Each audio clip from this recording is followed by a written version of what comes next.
MIMS no rules. అనుమతులు లేని భవనంలో కాలేజీ. ఇంటర్ పూర్తి చేశాక అక్కడే డిగ్రీ చదవాలని బలవంతమాట. కాదు, కూడదంటే సర్టిఫికెట్స్ ఇవ్వకుండా వేధింపులు. ఇదే అదునుగా డబుల్ డిమాండ్. భవన నిర్మాణం పూర్తి కాకుండానే హాస్టల్ నిర్వహణ.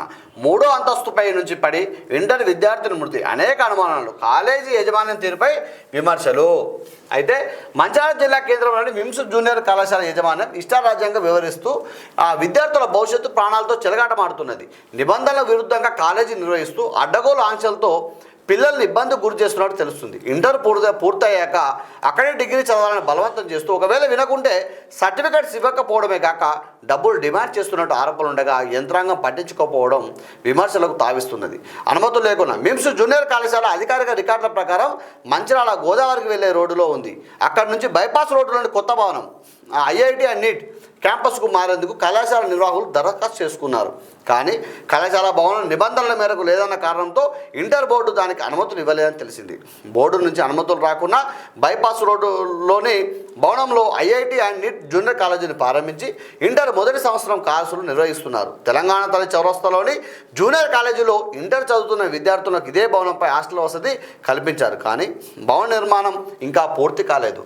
అయితే హాస్టల్ నిర్వహిస్తున్న 3వ ఫ్లోర్లో కిటికీలకు గ్రిల్స్ కూడా బిగించకపోవడంతో ఇంటర్ విద్యార్థిని కొత్తపల్లి సహస్ర అందులో నుంచి పడి మృతి చెందినట్టు తెలుస్తోంది. కానీ ఇప్పటికీ ఆమె మృతిపై అనేక అనుమానాలు ఉండగా విమర్శలు వెల్లువెత్తుతున్నాయి. ఇంత జరుగుతుండే కళాశాల యాజమాన్యంపై చర్యలు తీసుకోకుండా అధికారులు ఇంతకాలం ఏం చేస్తారనేది ప్రశ్నార్థకంగా మారింది. ఇంటర్ చేస్తే డిగ్రీ సైతం ఇక్కడే చదవాల్సిందే. కేజీ నుండి పీజీ దాకా మా దగ్గరే చదవాలంటూ సదర్ కళాశాల యాజమాన్యం విద్యార్థులను బలవంతం చేస్తున్నట్టు తెలిసింది. ఇంటర్లో జాయిన్ అయ్యే సమయంలో డిగ్రీ కూడా మా దగ్గరే చేయాలని కమిట్మెంట్ తీసుకుంటున్నట్టు సమాచారం. ఒకవేళ ఇంటర్ పూర్తి చేశాక వేరే కాలేజీలో చేరాలనుకుంటే డిగ్రీ కమిట్మెంట్ ఇచ్చి మధ్యలో వెళ్ళిపోతున్న కారణంగా అదనంగా డబ్బులు ఇస్తేనే టీసీ జారీ చేస్తామని విద్యార్థులను ఇబ్బందులకు గురిచేస్తున్న ఆరోపణలు వస్తున్నాయి. ఈ మేరకు ఇటీవల ఓ విద్యార్థిని జిల్లా ఇంటర్మీడియట్ అధికారికి నేరుగా ఫిర్యాదు చేసింది. 2021-23 విద్యా సంవత్సరంలో మిమ్స్లో ఊటూరు మైత్రి ఇంటర్మీడియట్ పూర్తి చేసింది. ఇంటర్ మొదటి సంవత్సరం 10,000, సెకండ్ ఇయర్ 12,000 మాట్లాడుకున్నారు. ఈ మేరకు మొత్తం ఫీజు, పరీక్ష ఫీజు, ఇతర ఫీజులు చెల్లించారు. ప్రస్తుతం మైత్రికి బీఆర్ అంటే అగ్రికల్చర్ డిగ్రీ కౌన్సిలింగ్కు ఇంటర్ టీసీ అవసరం పడింది. ఈ మేర కాలేజీలో సంప్రదించగా డిగ్రీ కూడా మా కాలేజీలోనే చేస్తామని కమిట్మెంట్ ఇచ్చారు. ఇప్పుడు టీసీ కావాలంటే 56,000 కట్టాల్సిందని కళాశాల నిర్వాహకులకు డిమాండ్ చేస్తున్నట్టు తెలిసింది. ఈ నెల 30న కౌన్సిలింగ్ ఉన్న నేపథ్యంలో దౌర్జన్యంగా తన టీసీ ఆపుతున్నారని ఎలాగైనా టీసీ ఇప్పించాలంటూ బాధిత విద్యార్థిని డిఐఓకు ఫిర్యాదు చేసింది. సాయి తేజ్ అన్న మరో విద్యార్థి 2017-18లో ఇదే కాలేజీలో ఇంటర్ పూర్తి చేశాడు.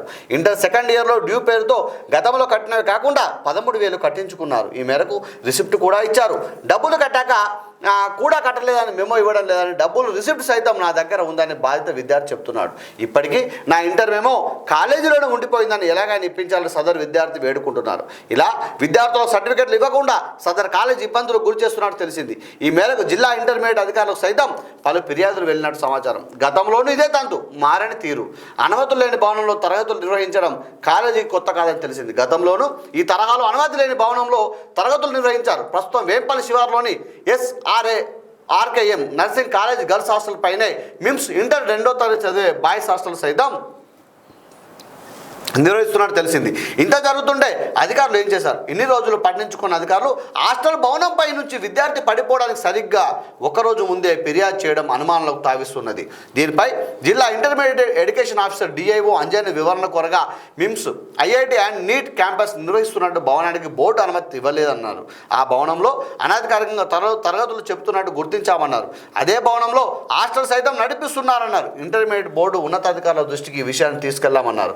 ఖచ్చితంగా చర్యలు ఉంటాయని ఆయన స్పష్టం చేయడం జరిగిందట. అయితే ఉంటాయి చర్యలు ఉంటాయి. ఎప్పుడు ఉంటాయి? వచ్చే సంవత్సరం మళ్ళీ స్టార్టింగ్ అప్పుడా, లేకపోతే ఒక 4 సంవత్సరాల తర్వాతనా, ఒక 10 సంవత్సరాల తర్వాతనా? ఈ విషయంలో నేను కొన్ని పాయింట్స్ చెప్తాను, మీకు గమనించండి కదా. నేను కూడా నా డిఐఓ గారు అంజయ్ గారితో మాట్లాడడం జరిగింది. ఏంది పంచాయతీ అని అడిగినప్పుడు వాస్తవానికి దానికి ఆ భవనానికి లేవు, పర్మిషన్ లేవని చెప్పాడు. రెండో విషయం తీసుకుంటే ఏ పిల్లలకు వాస్తవమైనా మరి ఈ ఇంటర్ చదివినాక డిగ్రీ కోసం ఇబ్బంది పెడతా ఉన్నారా ఏందని అడిగినప్పుడు వారు అని చెప్పినారు. ఇంతకుముందే మేము షోకాజ్ నోటీస్ ఇవ్వడం జరిగింది వారికి. ఈ పోయినసారి ఇచ్చినాము, మళ్ళీ ఈసారి అదే కంప్లైంట్లు వస్తూ ఉన్నాయి, నేను మళ్ళీ రాస్తాను అని చెప్పడం జరిగింది. మీరు గమనించండి, నేను చెప్పిన మాటని మీరు నిశ్చితంగా గమనించండి.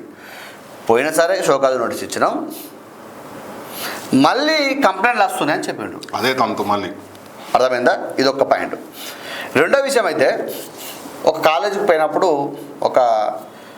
ఏ కాలేజీ పోయినా ఏ తల్లిదండ్రులు డబ్బులున్న వ్యక్తి కానీ బీద వ్యక్తి కానీ మధ్యతరగతి ఎవరైనా కావచ్చు, నా పిల్లలు బాగుండాలి, బాగా చదువుకొని ఏ కాలేజ్ అంటే ఈ కాలేజీ మంచిగా ఉందని చెప్పి మీ కాలేజీలో జాయిన్ చేపిస్తున్నాడంటే ఫస్టే మీ కాలేజీ మీద నమ్మకం కొద్ది మీ దగ్గర అవును నమ్మకం మీద జాయిన్ చేపిస్తున్నాడు. జాయిన్ చేయించినప్పుడు మిత్రమా మీరు గమనించండి, ఇంటర్ అయిపోయింది. ఇంటర్ ఫస్ట్ ఏదో ఇంటర్ పోతాము, డిగ్రీ కూడా మా పిల్లలు ఇక్కడ చదువుతారని ఒక మాట అంటాం. దాంట్లో బాండ్ పేపర్ ఏం రాయించుకోరు వీరు. ఆ అడ్మిషన్ దాని ఫామ్ ఉంటుంది, దాంట్లో టిక్ పెట్టుకోవడం, మాట్లాడుకుంటారు, సమ్ ఫీజు మాట్లాడుకున్నాక ఇంటర్ అయిపోయినాక ఎక్కువ మార్కులు వచ్చినాక కొంతమంది పిల్లలకు డాక్టర్ చేయాలనిపిస్తుంది, కొంతమంది అగ్రికల్చర్ పోవాలనిపిస్తుంది, కొందరు బీటెక్ ఏదో రకరకాల ఈ కోర్సులు అంటే ఒక్కొక్క ఇష్టం బట్టి ఒక్కొక్కరు పోవాలనిపిస్తుంది. ఇప్పుడు ఏవైతే పోయినప్పుడు మీరు ఏం చేయాలంటే, బాబు నీకు ఎక్కువ మార్కులు వచ్చినాయి, నీకు ఎంసెట్లో ర్యాంక్ వచ్చింది, లేకపోతే అగ్రికల్చర్ ర్యాంక్ వచ్చింది, నువ్వు బాగా చదువుకోవాలి, నీకు తీసుకోపో. ఇప్పుడు ఒక అమ్మాయి ఉంది, 10,000 రూపాయలు ఫస్ట్ ఇయర్లో కట్టాలి, సెకండ్ ఇయర్లో 12,000 కట్టాలి. వాస్తవానికి ఆ పేరెంట్తో నేను మాట్లాడినాను. నేను కూడా అడిగాను, ఏం కట్టాలి బ్రదర్ మీరు వాస్తవం నిజం చెప్పండి అన్న. మేము బస్ ఫీజు కట్టాము సార్, ఎగ్జామ్ ఫీజు అన్నీ కట్టాము, first year fee 10,000, second fee 12,000 కట్టాలి సార్, మేము 22,000 కట్టాల్సిన మాట వాస్తవమే అని చెప్పిండు. మరి 56,000 ఎందుకు అడుగుతున్నా అంటే, డిగ్రీ కూడా కలిపి కట్టమంటారు సార్, మేము 22,000 కట్టేది ఉంది, దానికి ఇంకొక కలిపి కట్టమన్నా కూడా కడతా అని చెప్పినాను సార్, కానీ ఖచ్చితంగా 56,000 కట్టాలని కూర్చుంటాను సార్ అని చెప్పినాడు ఈ అమ్మాయి. ఈ సాహిత్య అబ్బాయితో కూడా మాట్లాడినాం. వాస్తవానికి ఆ అబ్బాయి కూడా చెప్తా ఉన్నాడు. వీళ్ళే కాదు, నిన్న అనేక మంది నాకు కాల్ చేస్తూ ఉన్నారు, మేము బయట చెప్పుకోలేమన్నా మాట్లాడుకున్నాము, ఈ ఎంతో కొంత పోని దరిద్రం అని చెప్పి ఆ 5,000 కాడ 10,000 కాడ 5,000 పడేసి మేము తెచ్చుకున్న సందర్భాలు ఉన్నాయని అనేక మంది పేరెంట్స్ నాకు కాల్ చేసి చెప్తా ఉన్నారు. అంటే ఈ తంతు ఇప్పటికి జరిగేది కాదు, వాళ్ళు ఎప్పటి నుంచో చేస్తూ ఉన్నారు. అంటే సపరేట్గా కేసీఆర్ గారిని ఆదర్శం తీసుకోండి, కేజీ టు పీజీ విద్యా విధానం కదా. ఇప్పుడు మీకు స్కూల్ కూడా ఉన్నట్టుంది నాకు తెలిసి, కేజీ టు పీజీ అదే ఉన్నట్టుంది. ఇక ఏం చేయాలంటే ఫస్ట్ పుట్టగానే ఒక అడ్మిషన్ తీసుకోండి, సపరేట్గా బాండ్ పేపర్లు తీసుకొచ్చి ఒక అగ్రిమెంట్ రాసుకోండి, ఆ ఆస్తులు గీస్తులు అన్నీ రాసుకోండి. మీరు రాసుకొని ఏం చేయమంటే, ఇక చిన్నప్పటి నుంచి డైపర్లు మార్చే కాడ నుంచి మొదలు పెడితే మళ్ళీ ఉద్యోగం వచ్చే పీజీ చదివేదాకా మా దాంట్లో చదువుతారని చెప్పి ఆస్తులు వాళ్ళకి ఏమైనా ఇల్లు ఉంటే పొలాలు ఉంటే రాసుకోండి సపరేట్గా. ఇక ఈ దరిద్రం పోద్ది ఏమనేది రాసుకోండి సపరేట్గా. మీరు ధనము అనేది సంపాదించుకో తప్పలేదు, కానీ ఇట్లా పీక తినకండి. ఎంతవరకు కరెక్ట్ ఇది? ఇప్పుడు ఒక పెద్ద పిల్లాడు, మీ పిల్లలే ఉన్నారు, ఇదే కాలేజీ వేరే కాలేజీ చదువుతున్నారు, వాళ్ళకి ఇట్లా అంటే మీరు ఊరుకుంటారా? నాకు అర్థం కాదు. అంటే విద్యార్థుల జీవితాన్ని మీరు తాకట్టు పెట్టుకుంటారు, మీ దగ్గర విద్యార్థుల జీవితాన్ని తాకట్టు పెట్టుకుంటా ఉన్నారు. వాళ్ళ ఇష్టము, ఇంటర్ అయిపోయినాక డిగ్రీకి పోతారా, లేకపోతే అమెరికా పోతాడా, ఆఫ్ఘనిస్తాన్ ఇంకెంటర్లో పోతాడు, మీకెందుకు? నాకు అర్థం కాదు. ఇంటర్కి ఒక ఫీజు ఉంటుంది, డిగ్రీకి ఒక ఫీజు ఉంటుంది. చెప్పండి మరి, ఫస్ట్ క్లాస్కు 10వ తరగతి ఒకటే ఫీజు ఉందా? ఇంటర్కు డిగ్రీకి ఒకటే ఫీజు ఉంటుందా? ఇంటర్కు పీజీకి ఒకటే ఫీజు ఉంటుందా? మీరు ఎట్లా కమిట్మెంట్ తీసుకుంటా ఉన్నారు? అంటే మీకు సంస్థలు ఉంటే మీ దగ్గర చదవాలా, ఇంటర్ మీ దగ్గర చదవాలి, డిగ్రీ పీజీ కూడా చదువుతారు, ఆఖరి ఉద్యోగాలు కూడా మీరే కల్పించండి. మరిగా ఈ పంచదంతు మరిగా అప్పుడు అందరూ ఉంటారు కదా, మీ దగ్గరనే చదువుతారు, మీ దగ్గర ఉద్యోగాలు చేస్తారు, చేయండి మరిగా ఈ పంచది కూడా. అది కూడా ఘనకార్యం మీరే వెలగబెట్టండి. మీరు కొంచెమైనా గుర్తుపెట్టుకోండి. ఎవరైనా పోయి మాట్లాడుతున్నాడు అనమాట, శ్రీకాంత్ గారు కాలేజీకి పోయి మాట్లాడుతున్నాడ, కనీసం ఉండదట, రెస్పాండ్ ఉండదట, విద్యాసంఘాలను పోయి మాట్లాడుతున్నాడ, ఫోన్ లిఫ్ట్ చేయరట. ఎందుకు గమనం ముచ్చట్లేదు. వేరే కాలేజీలు పోనీ సహచార కాలేజీలు ఉంటాయి కదా, వాళ్ళు పోయి మాట్లాడినా కూడా ముచ్చట్లే కట్టుడే అండి, ఇలా ఇన్వాల్వ్ కాకుండా చెప్తారట. దీంట్లో నేను ప్రత్యక్షంగా చూసిన. అయితే ఏమైందంటే, ఒక అడ్మిషన్ మా బాబు ఒక అడ్మిషన్ చేసిన. ఫస్ట్ చెప్పడం ఏంటంటే 4th ఫ్లోర్లో హై స్కూల్లో 4th ఫ్లోర్లో స్కూల్ అంటే క్లాసెస్. రోజు బ్యాగ్ ఎంత ఉంటుందో తెలుసు కదా, మినిమం 15 కిలోలు ఉంటుంది, 10 కిలోలు ఉంటుంది. సార్ మరి 10-15 కిలోల బ్యాగ్ పట్టుకొని 4th ఫ్లోర్కు పిల్లలు ఎలా పోతారు అని ఫస్ట్ ప్రశ్న. లేదు సార్, లిఫ్ట్లో పోతారు. వెరీ గుడ్, లిఫ్ట్ అయితే ఓకే, ఫెసిలిటీస్ ఓకే. లిఫ్ట్లో పోతారంటే ఫస్ట్ 1-2 రోజులు లిఫ్ట్లో పోయినారు, దాని తర్వాత బ్యాగులు పోయినాయి, మనుషులు ఎక్కిపోయి, దాని తర్వాత బ్యాగులు పోయినాయి, దాని తర్వాత ఒక వారం 10 రోజుల తర్వాత మనుషులు కూడా ఎక్కిపోయి, లిఫ్ట్ కాదు మెట్లు ఎక్కిపోవాలి. లిఫ్ట్ బంద్ చేసిండు, ఓన్లీ అడ్మిషన్ టైంలోనే లిఫ్ట్లు. ఆ బ్యాగు పట్టుకొని రోజుకు 2-3 సార్లు 4 ఫ్లోర్లు ఎక్కి దిగితే బాబు అనేటోళ్ళు వాళ్ళ మెంటల్ కండిషన్ మనకి ఇబ్బంది ఉంటుంది కదా వాళ్ళ మెంటల్ కండిషన్ కానీ ఫిజికల్ కండిషన్ కానీ ఎలా ఉంటుంది తీసి వేరే స్కూల్ వేసినాం. అయితే ఇక్కడ కమిట్మెంట్ ఏముంటుంది అంటే ఫర్ ఎగ్జాంపుల్ నేను ఇంటర్లో ఇప్పుడు 10th వేసినా లేకపోతే ఇంటర్లో వేసినా వీళ్ళు ఏం చేస్తారంటే అనుకోండి అంటే మా బాబు ఇంటర్ కాదు ఒక ఇంటర్ పేరెంట్ అడ్మిషన్కి పోయింది అక్కడికి పోతే ఏం చేస్తారంటే సార్ ఇంటర్ ఫీజు ఒక 50,000 అనుకోండి సార్ ఇంటర్ ఫీజు 50,000 మీరు మీ బాబు డిగ్రీ కూడా మా దగ్గర చదివితే మీకు 20,000 లేదా 25,000 డిస్కౌంట్ వస్తుంది. అప్పుడు ఏం చేస్తాడు ఫాదరు 20,000 డిస్కౌంట్ వస్తుంది అప్పుడు పరిస్థితి అప్పుడు చూద్దాం ఇప్పుడైతే మనం హాస్టల్లో వస్తామా సంతకాలు పెడతామా అని చెప్పేసి అంటాడో లేకపోతే చూద్దామంటాడు. ఇప్పుడు ఆ కమిట్మెంట్ ప్రకారం 20,000 25,000 కడతారు ఇంటర్ పూర్తి అయిపోతుంది. బాబు ఏం చేస్తాడు మీరు అన్నట్టు ఆయన ఏ బీటెక్ ఐఐటియో ఐటీఓ ఏదో ఇటో దిక్కుపోతా అనుకుంటాడు. ఇప్పుడు మంచిగా చదవాలనే మనం మంచి స్కూల్ వేస్తున్నాం వాళ్ళు మంచిగా చదువుతారు చదివినాక వాళ్ళు ఎటో దిక్కు పోవాల్సి వస్తుంది. ఇదే స్కూల్లో ఉండరు కదా ఇదే కాలేజీలో ఉండరు కదా. సార్ మా బాబుకి టీసీ ఏంటంటే మీరు అప్పుడు ఏమన్నారు డిగ్రీ చదివిస్తా అన్నారు కాబట్టి మేము డిస్కౌంట్ ఇచ్చినాం ఆ 2 సంవత్సరాల డిస్కౌంట్ ప్లస్ మీ అడ్మిషన్ ఫీజు ఇవన్నీ కట్టండి. 10,000 ఫీజు ఉంటుందా?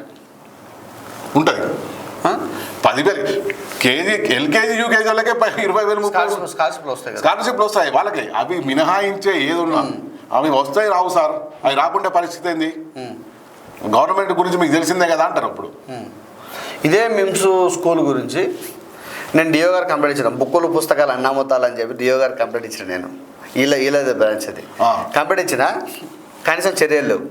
బుక్స్ విషయానికి వస్తే ఎంఆర్పి ఒక్కొక్క బుక్కు 400 480 600 అలా ఉంటాయి ఎంఆర్పీలు. అవేంటి కాపీ రైటింగ్ బుక్కులు గైడ్లు అటువంటివి ఉంటాయి.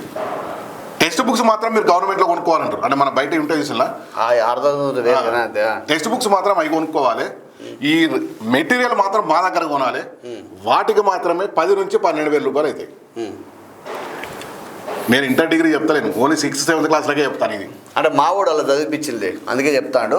వాస్తవం నేను ఎందుకు చెప్తున్నా అంటే వాస్తవాన్ని గమనించిన మిత్రమా నేను ఆల్రెడీ ఆ బుక్లో మీద వీడియో నాకు ఇప్పటికి కూడా వీడియో నాకు ఉంది. మీరు టెన్షన్ పడే అవసరం లేదు వీడియో నాకు ఉంది. నేను డిఓ గారికి చెప్పినాను ఆ వీడియో నాకు ఉంది. నేను ఏది కూడా ఆధారాలు లేకుండా మాట్లాడే వ్యక్తిని కాదు ఉన్నదే చెప్తా. ఈరోజు కూడా ఈ యొక్క పేరెంట్స్ ఏదైతే మీరు చేసినా ఉందో ఘనకార్యం ఉందో ఈ పేరెంట్స్ అందరూ మాట్లాడదంతా కూడా నేను వీడియో రికార్డ్ చేసుకుంటున్నా ఆడియో రికార్డ్ చేసి పెట్టుకుంటా ఉన్నాను. ఎందుకంటే మీరు గమనించండి మీ గురించి నాకు తెలుసు పూర్తిగా మీరు ఏం చేస్తున్నా ఏం కాదు మీ సంస్థ గురించి నాకు తెలుసు. ఇకైనా మీరు మాట్లాడడం మేము అనుకుంటాను మీరు నేను అయినా కూడా అధికారులకు ఒక విషయం చెప్పదలుచుకున్నాను. దయచేసి ముందు ఈ ఇంటర్ డిగ్రీకి వీళ్ళకి పర్మిషన్లను క్యాన్సిల్ చేయండి. వీళ్ళు చేసి ఇప్పటికే సంపాదించుకుని చాలు వీళ్ళ దగ్గర సరిపడే డబ్బులు ఉన్నాయి సంపాదించుకున్న సరిపోద్ది. వీళ్ళకి ఇంకా సహాయం చేయాల్సిన అవసరం లేదు. అధికారులు కూడా వీళ్ళకి సహాయం చేయాల్సిన అవసరం లేదు. విద్యార్థుల జీవితాలు నాశనం చేయాల్సిన అవసరం లేదు. వాస్తవానికి ఇక చాలు వీళ్ళకు ఈ క్యాన్సిల్ చేసి ఇక్కడ ఉన్న అడ్మిషన్లు వేరే కళాశాలకు బదిలీ చేయండి. ఫస్ట్ అసలు మీరు నేను ఏమంటున్నాను ఒకరోజు డ్రైవ్ పెట్టండి. స్థానిక జిల్లా కలెక్టర్ గారు మీరు విజ్ఞప్తి చేస్తా ఉన్నాను ఒకరోజు డ్రైవ్ పెట్టండి సార్. ఈ కాలేజీలో ఎవరో సర్టిఫికేట్లు ఉన్నారో వాళ్ళందరూ రమ్మని చెప్పి ఒక డ్రైవ్ పెట్టండి సార్. ఒకరోజు ఎంక్వైరీ చేయండి విచారణ చేయండి సార్. ఏ టీసీ ఇప్పుడు టీసీ తీసుకెళ్ళినప్పుడు సర్టిఫికేట్ తీసుకున్నప్పుడు సంతకం ఉంటుంది కదా.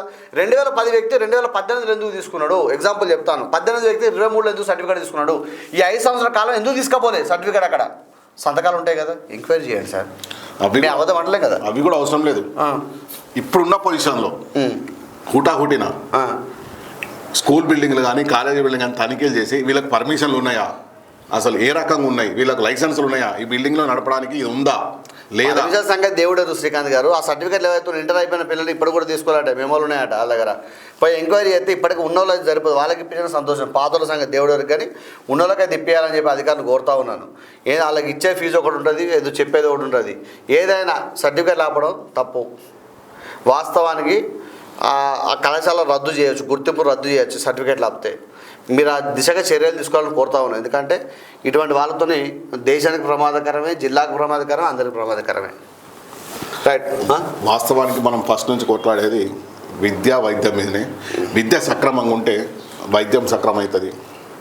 యువత మంచి మార్గంలో పోతారు చెడు మార్గం లేకుండా కంపల్సరీ. మర్చిపోయినా ఇదే స్కూల్లో ఒక జర్నలిస్ట్కు అయితే కలెక్టర్ గారు ఒక జీవో ఇచ్చిన డిఓ గారు 50% సమ్ ఫీజులు ఉంటా అంటే ఒక జర్నలిస్ట్ పోయినాడు ఇక్కడికి పోతే ఏమంటే మేము అందరు తీసుకున్న ఫీజు కావాలి మరి మా ఫీజు వేరే ఉంటుంది ఆ ఫీజు వేసి మరి సగం చేయమంటారా మీరు అంటున్నట.